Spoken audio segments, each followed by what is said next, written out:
دیکھیں برزخ کی لائف بالکل ایسے ہے جیسے قرآن نے اس کی مثال دی ہے، اللہ یتوفی الانفس حین موتها والتی لم تمت فی منامها۔ ہم جب سوتے ہیں نا تو ہماری روح کا ہمارے جسم سے تعلق کمزور ہو جاتا ہے، اور مرتے ہیں تو روح بالکل ہی نکل جاتی ہے۔ تو ہم جب سوتے ہیں تو ہمیں کتنی چیزیں ہماری روح پہ گزر رہی ہوتی ہیں، بہت کچھ ہماری روح پہ گزر رہا ہوتا ہے جو ہمیں پتہ ہوتا ہے، ہمارے ساتھ بیٹھے ہوئے بندے کو پتہ نہیں ہوتا۔ تو قرآن و سنت سے پتہ چلتا ہے ایسے جب ہم مر جاتے ہیں تو بہت سے احوال ہماری روح دیکھ رہی ہوتی ہے جو ہمیں پتہ ہوتا ہے، ہمارے اڑوس پڑوس بیٹھے ہوئے شخص کو علم نہیں ہوتا۔ تو یہ جو آخرت اور دنیا کے بیچ میں یہ کنڈیشن ہے جس کو نیند سے تشبیہ دی گئی ہے، اس کنڈیشن کو برزخ کہا جاتا ہے۔ اس میں پوری سزا یا پوری جزا نہیں ملتی ہے، اصل جزا اور سزا آخرت میں ہوگی، اس میں اس کے اثرات پڑتے ہیں اس زندگی میں۔ دیکھیں 4 ائمہ کی ضرورت کیوں ہے؟ ایسے ہی ہے جیسے صحاح ستہ کی ضرورت کیوں ہے۔ تو جو مرتب فقہ ہوگا اسی کو فالو کیا جائے گا نا، جو مرتب ہی نہیں ہے تو اس کو فالو کیسے کریں گے؟ وہ تو پھر کوئی مفتی وہاں سے کچھ فتویٰ دے رہا ہے، کوئی وہاں سے کچھ فتویٰ دے رہا ہے۔ تو جو ہمارے پاس جب مرتب قرآن ہے وہ مصحف عثمانی ہے، حالانکہ نبی صلی اللہ علیہ وسلم کے دور میں تو کوئی مرتب نہیں تھا، لیکن جب ایک مرتب ہو گیا تو اس کو فالو کرنا ہے۔ حدیث مرتب نہیں تھی نبی کے دور میں، جب ہو گئی تو پھر اس کو فالو کرنا ہے۔ تو اسلامی قانون بھی مرتب نہیں تھا نبی کے دور میں، لیکن چاروں اماموں نے مرتب کر لیا، تو جب کر لیا تو پھر اسی کو فالو کرنا پڑے گا۔ پھر یہ نئی چیزیں نکالیں گے تو ادھر سے ایک مفتی وہ فتویٰ، دوسرا مفتی وہ فتویٰ، تو اسلام کا تو بیڑا غرق ہو جائے گا نا۔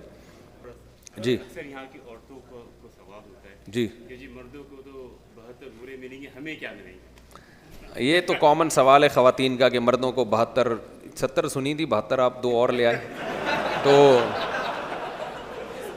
یہ اسپیشل پیکیج آپ کے لیے کچھ ہوگا، اور ہر ایک کو 70 بھی نہیں ملیں گی، یہ بھی ذہن میں رکھیں۔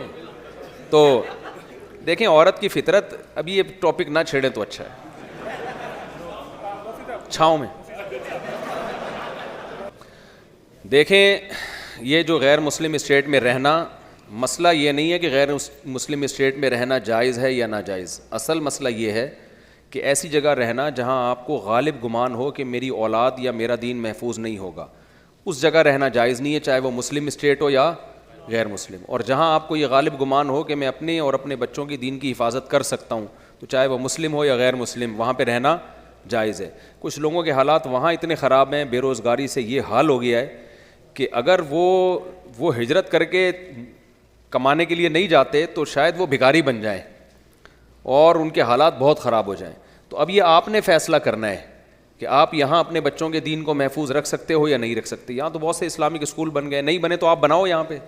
یہ گورنمنٹ کو ایک اپریشیٹ کرنا چاہیے کہ انہوں نے آپ کو پرمیشن دی ہے کہ آپ اسلامک اسکول بنا سکتے ہو، تو اس پرمیشن سے آپ فائدہ اٹھاؤ۔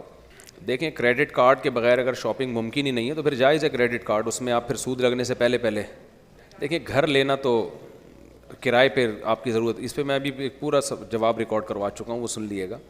سودی قرضہ لینا شدید ضرورت کے بغیر جائز نہیں ہے، اس کی کوشش کریں نا اسلامک فائنینس کی، تو پوری دنیا میں اسلامک بینکنگ، ہاں وہ تو جنات کا بھی یہی ہے نا، ان میں خواہشات بھی ہیں اور لیکن ان میں شر کا غلبہ ہے۔ انسانوں کی بات کریں، یہاں کو جنات پہ کوئی پروگرام ہوگا تو انشاءاللہ